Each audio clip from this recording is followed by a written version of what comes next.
Saudara-saudari terkasih, kita akan melanjutkan membahas kanon-kanon yang berbicara tentang kewajiban dan hak umat beriman Kristiani.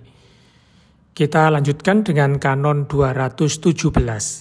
Di sana dikatakan, kaum beriman Kristiani yang karena baptis dipanggil untuk menjalani hidup yang selaras dengan ajaran Injili, mempunyai hak atas pendidikan Kristiani, agar dengan itu dibina sewajarnya untuk mencapai kedewasaan pribadi manusiawi dan sekaligus untuk mengenal dan menghayati misteri keselamatan. Untuk membantu umat beriman menjalani kehidupan sesuai dengan ajaran Injil, kanon menegaskan hak umat beriman atas pendidikan Kristiani atau educatio Christiana. Hak atas pendidikan Kristiani ini sejalan dengan hak asasi manusia yang mendasar atas pendidikan, sebagaimana diartikulasikan dalam dekrit Gravissimum Educationis nomor 1. Mari kita baca apa yang tertulis di sana. Semua orang dari suku, kondisi atau usia manapun juga, berdasarkan martabat mereka selaku pribadi, mempunyai hak yang tak dapat diganggu-gugat atas pendidikan yang cocok dengan tujuan maupun sifat perangai mereka, mengindahkan perbedaan jenis, serasi dengan tradisi-tradisi kebudayaan serta para leluhur, sekaligus juga terbuka bagi persekutuan persaudaraan dengan bangsa-bangsa lain untuk menumbuhkan kesatuan dan damai sejati di dunia. Tujuan pendidikan dalam arti sesungguhnya adalah mencapai pembinaan pribadi manusia dalam perspektif tujuan terakhirnya dan demi kesejahteraan kelompok-kelompok masyarakat, mengingat bahwa manusia termasuk anggotanya dan bila sudah dewasa ikut berperan menunaikan tugas kewajibannya. Nah, pendidikan Kristiani itu menyangkut pendidikan iman, kesadaran, dan pengetahuan mengenai ajaran keselamatan. Hal ini juga diungkapkan secara konkret dalam dekrit yang sama, yakni Gravissimum Educationis nomor 2. Agak panjang tetapi menarik untuk kita simak. Berkat kelahiran kembali dari air dan Roh Kudus, umat Kristen telah menjadi ciptaan baru, serta disebut dan memang menjadi putra-putri Allah. Maka semua orang Kristen berhak menerima pendidikan Kristen. Pendidikan itu tidak hanya bertujuan pendewasaan pribadi manusia, seperti telah diuraikan, melainkan terutama hendak mencapai supaya mereka yang telah dibaptis langkah demi langkah makin mendalami misteri keselamatan, dan dari hari ke hari makin menyadari karunia iman yang telah mereka terima, supaya mereka belajar bersujud kepada Allah Bapa dalam roh dan kebenaran, terutama dalam perayaan liturgi, supaya mereka dibina untuk menghayati hidup mereka sebagai manusia baru dalam kebenaran dan kekudusan yang sejati, supaya dengan demikian mereka mencapai kedewasaan penuh, serta tingkat pertumbuhan yang sesuai dengan kepenuhan Kristus, dan ikut serta mengusahakan pertumbuhan tubuh mistik. Kecuali itu, hendaklah umat beriman menyadari panggilan mereka dan melatih diri untuk memberikan kesaksian tentang harapan yang ada dalam diri mereka, serta mendukung perubahan dunia menurut tata nilai Kristen.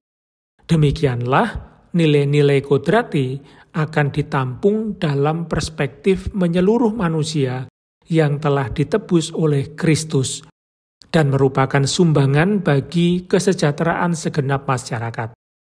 Oleh karena itu, konsili ini mengingatkan para gembala jiwa-jiwa akan kewajiban mereka yang amat berat untuk mengusahakan segala sesuatu supaya seluruh umat beriman menerima pendidikan Kristen, terutama angkatan muda yang merupakan harapan gereja. Nah, dari situ kita bisa melihat bahwa penting untuk membedakan antara apa yang dimaksud dengan pendidikan Kristiani dan pendidikan Katolik yang dibahas di kanon-kanon lain. Kanon 217 ini tidak menyatakan bahwa umat beriman mempunyai hak atas pendidikan di sekolah, perguruan tinggi, atau universitas Katolik. Pendidikan Kristiani mencakup kategori yang lebih luas, seperti mengenai hal-hal berikut, yakni pembinaan rohani atau spiritualitas sebagaimana diungkapkan dalam Dekrit Konsili Vatikan II tentang pembinaan imam atau Optatam Totius nomor 8-12 yang berbicara tentang pembinaan rohani yang lebih intensif. Lalu juga di dalam Dekrit tentang kerasulan awam atau Apostolicam Actuositatem nomor 29 yang berbicara tentang dasar-dasar pembinaan awam untuk kerasulan. Dan juga kita bisa melihat di dalam Dekrit tentang pembaharuan dan penyesuaian hidup religius atau Perfecte Caritatis nomor 18 yang berbicara atau membahas tentang pembinaan para anggota. Pendidikan Kristiani itu juga mencakup pembinaan dalam hal doktrin atau ajaran. Dalam Dekrit tentang pembinaan imam, Optatam Totius nomor 13-18 dibicarakan tentang peninjauan kembali studi gerejawi. Lalu juga bisa kita temukan di dalam Dekrit tentang pelayanan dan kehidupan para imam atau Presbyterorum Ordinis nomor 19 yang membahas tentang studi dan ilmu pastoral. Lalu yang berikutnya berkenaan dengan pembinaan manusiawi. Kita bisa menemukan penjelasannya di dalam Dekrit Presbyterorum Ordinis nomor 3 yang berbicara tentang situasi para imam di dunia. Dan pembinaan manusiawi itu juga disebutkan di dalam Dekrit Optatam Totius nomor 11 tentang menuju kedewasaan pribadi. Dan akhirnya juga kita temukan di dalam Dekrit tentang kerasulan awam, yakni Apostolicam Actuositatem nomor 29.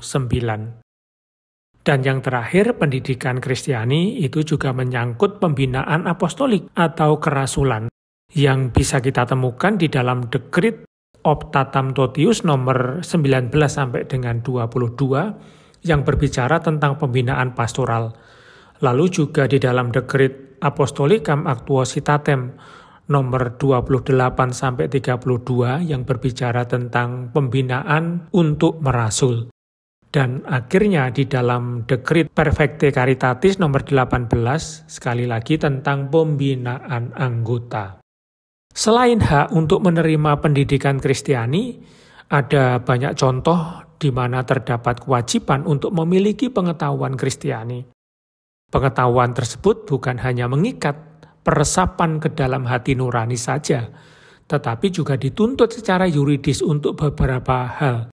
Misalnya, pengetahuan minimum untuk menerima Ekaristi, sebagaimana dituntut di dalam Kanon 913 dan 914. Lalu juga berkenaan dengan penerimaan tahbisan, dan akhirnya juga penerimaan jabatan gerejawi. Saudara-saudari yang terkasih, itulah penjelasan Kanon 217 yang berbicara tentang hak untuk mendapatkan pendidikan Kristiani, tetapi juga sekaligus terkandung kewajiban untuk bukan hanya meresapkan atau mentransformasikan pengalaman atau pengetahuan Kristiani itu ke dalam hati nurani, tetapi juga secara yuridis dituntut pertanggungjawaban pemahaman tersebut di dalam kehidupan menggereja. Selain itu juga mesti dipahami bahwa pendidikan Kristiani itu jauh lebih luas daripada pendidikan Katolik. Semoga penjelasan ini bermanfaat. Sampai jumpa pada video berikutnya. Terima kasih, Tuhan memberkati.